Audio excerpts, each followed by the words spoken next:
Bonjour à toutes et à tous et bienvenue dans cette nouvelle vidéo où j'avais envie de revenir sur peut-être ce qui s'appelle une guerre, en tout cas un problème, le problème Netflix, Steven Spielberg.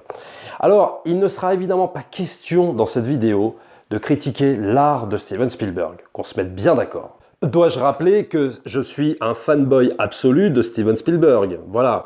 Donc il ne sera pas question de remettre son art en question, justement. Voilà. Il sera plus question de critiquer des prises de position. Parce qu'on peut être fanboy d'un réalisateur, on peut admirer un homme, on peut admirer la qualité de son œuvre, mais aussi, on peut des fois prendre du recul 5 minutes et se dire qu'on peut remettre en question des prises de position, une certaine façon de penser sur le cinéma, et là, plus particulièrement sur Netflix. Alors c'est vrai qu'on sait depuis longtemps que Steven Spielberg a très peur de plateformes SVOD comme Netflix, Amazon, il n'est pas le seul d'ailleurs, hein. Il y a énormément de réalisateurs aux États-Unis, même en France, qui ont peur de ça, parce qu'ils ont peur effectivement que ce soit un peu le rouleau compresseur, et que les gens n'aillent plus dans les salles de cinéma, et qu'on ne consomme que des films via Netflix, et tout ça et tout ça. Et là, récemment, il a un petit peu enfoncé le clou, puisqu'il mène campagne en tant que représentant de la branche des réalisateurs de l'Académie des Oscars, et espère qu'il sera épaulé donc par d'autres artistes,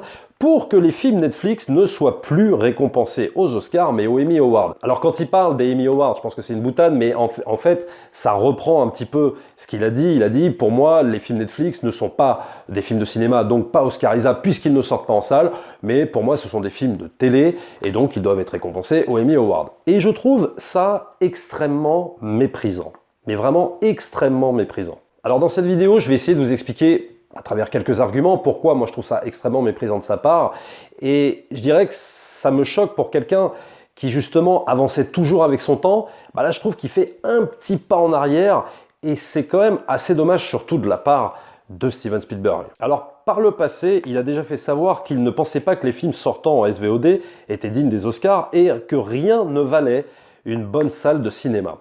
Alors oui, on sera d'accord sur ce point. Oui, rien ne vaut une bonne salle de cinéma parce que tu as l'immersion, etc., etc.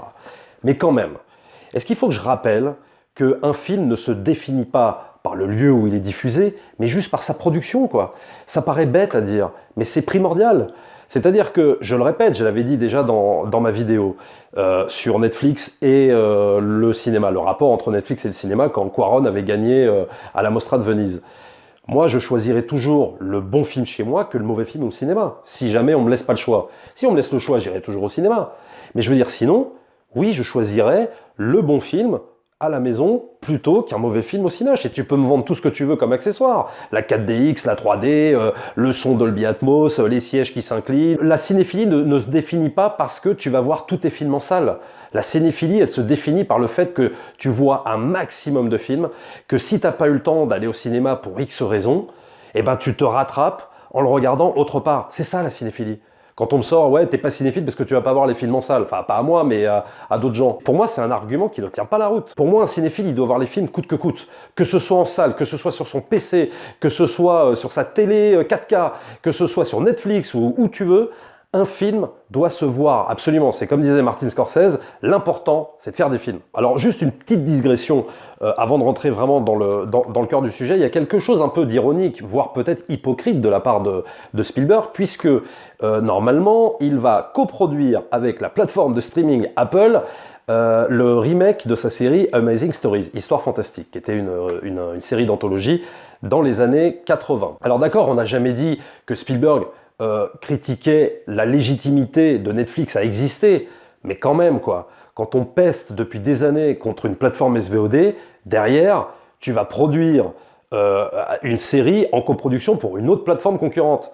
C'est quand même un peu fort de café, c'est-à-dire que soit tu es contre toutes les plateformes et tu ne veux pas entendre parler de toutes ces plateformes et donc tu ne coproduis pas de choses avec cette plateforme, ou alors, si tu coproduis avec une, à ce moment-là, arrête de pester tout le temps contre Netflix, etc., etc. Bon bref, c'était une petite discrétion, un petit truc, une petite info que je voulais vous apporter, mais bon, je trouve ça un petit peu hypocrite de sa part. Alors mon premier exemple par rapport à ce sujet et par rapport au mépris dont je parlais, c'est l'exemple The Irishman de Martin Scorsese, qui va sortir donc fin 2019 sur la plateforme Netflix. Je prends le cas où le film est un très bon film, peut-être même voir un chef-d'œuvre, ou alors, juste prenons le cas où il est très bon. Qu'est-ce que va dire Steven Spielberg à son ami Scorsese? Il va lui dire, bah écoute, ton film est très bon, mais je suis désolé, tu mérites pas d'Oscar. T'as fait un super taf, tu mériterais presque l'Oscar de meilleur réalisateur, mais tu ne l'auras pas. Tout ça pourquoi? Parce que ton film n'est pas sorti en salle, parce qu'il est sorti sur Netflix. Très franchement. Mais quel sens ça a? C'est stupide, honnêtement, c'est ridicule. C'est vraiment ridicule. C'est-à-dire que tu empêches la célébration d'un film très bon parce que il n'aura pas été diffusé en salle. Je trouve que ça révèle même là d'une fermeture d'esprit assez ahurissante de la part de Steven Spielberg quand même. Mais bon. Alors toujours pour rester sur cet exemple, il dit « De moins en moins de cinéastes ont envie de se battre pour lever des fonds pour financer leurs films. C'est aussi une des raisons qui les pousse à aller vers les plateformes de streaming SVOD. » Et là, j'ai envie de dire, Steven, t'es sympa quoi. Mais toi, t'as DreamWorks, t'as Amblin pour produire tes films. Tu manques pas d'argent pour produire tes films. Tu peux faire absolument ce que tu veux. Tu peux sortir Patagon Papers la même année et Ready Player One. Tu peux faire absolument tout ce que tu veux. Mais ce n'est pas le cas, même des plus grands réalisateurs. C'est-à-dire que même un mec de la trempe de Scorsese, bah, on voit bien qu'il ne peut pas financer son dernier film s'il n'y avait pas eu Netflix. Un mec de la trempe de Scorsese. C'est quand même hallucinant. Un studio comme la Paramount lui claque en quelque sorte la porte au nez à Scorsese en lui disant « Non, bah tu sais, on préfère pas investir, on préfère pas te faire une rallonge sur le budget parce que tu comprends, on a peut-être un autre film à produire, un remake, un reboot, un machin. Donc résultat, eh ben non, bah vas-y débrouille-toi. » Martin Scorsese. Donc il va voir Netflix. Mais il va pas voir Netflix parce que c'est fashion, parce que c'est cool, parce que c'est très tendance en ce moment. Non, il va voir Netflix parce qu'il n'a pas d'autre choix, sinon son film ne sera pas vu. Alors là, j'ai pris l'exemple de Scorsese, mais ça peut être le cas des frères Cohen, Ballad of Buster Scruggs. J'imagine bien que quand ils sont allés voir le circuit traditionnel des producteurs hollywoodiens, je pense que les mecs leur ont dit non, non, laisse tomber, votre film à sketch là, oula, non, on va peut-être pas pouvoir le faire parce que non, ça va pas marcher. Et puis tu comprends, on a le dernier Transformer à produire, donc voilà, non, le choix est vite fait, quoi. Tu vois. Donc, il y a un moment donné, tu peux pas prendre de haut les réalisateurs et leur dire « Eh les mecs, vous vous battez pas pour vos films, allez, un peu de nerf quand même !» Non, tu peux pas leur dire ça. Et le fait qu'ils disent ça, moi, ça m'a vachement choqué. Parce que je me dis « Mais attends, il est gonflé, quoi. Lui, il peut faire absolument tout ce qu'il veut. » Mais non, il y a plein de réalisateurs qui peuvent pas, qui n'ont pas les moyens, qui n'ont pas... voilà, sinon leur film n'existerait pas. Et je rappelle une fois de plus qu'on a vu pas mal de films sur Netflix. Heureusement qu'il y avait Netflix, parce que sinon, on ne les aurait jamais vus. Parce que les producteurs du circuit traditionnel refusent maintenant de les produire. Alors pareil, quand Spielberg dit « L'énorme quantité de contenu disponible a rendu les studios de cinéma nettement plus conservateurs. Capitalisant sur ces films conçus comme des 10-pound movies, vous êtes à un point où un studio préférera investir 250 millions de dollars dans un film plutôt que d'investir dans toute une série de projets intéressants, parfois très personnels, voire même historiques, qui peuvent être noyés dans la masse. » Alors quand on lit ça, quand on entend ce qu'il dit, on peut se dire « Bon bah tu vois, il fait un constat amer finalement sur ce qu'est le cinéma hollywoodien, c'est-à-dire qu'on ne produit plus de films très intéressants, on préfère capitaliser sur des gros projets et tout ça. » Oui, mais seulement dans la même phrase, il insiste sur le fait qu'il y a une telle abondance d'œuvres, que ce soit sur Netflix ou Amazon, etc., que finalement ça justifierait que les producteurs investissent que sur un film qui coûte cher et on est sûr de ce que ça va leur rapporter, plutôt que d'être dans la créativité et d'être sur des projets soi-disant qui seraient casse-gueule. Pour moi, ils donnent une excuse à Disney en produisant ce qu'ils font, en prenant zéro prise de risque, en nous faisant 3 Marvel par an, en nous faisant toutes les adaptations live au plan par plan de leurs dessins animés qu'on fait leur gloire, en prenant des licences comme Star Wars et en faisant n'importe quoi. On a l'impression que dans ce qu'il dit là, il les excuse. Tout ça parce que, ah bah il y a trop de choix, il y a trop de choses, tu comprends, donc les pauvres petits producteurs, ah bah c'est plus comme avant, donc ils sont obligés d'investir sur un truc. Moi je trouve ça abusé. Moi je ne comprends pas ce combat.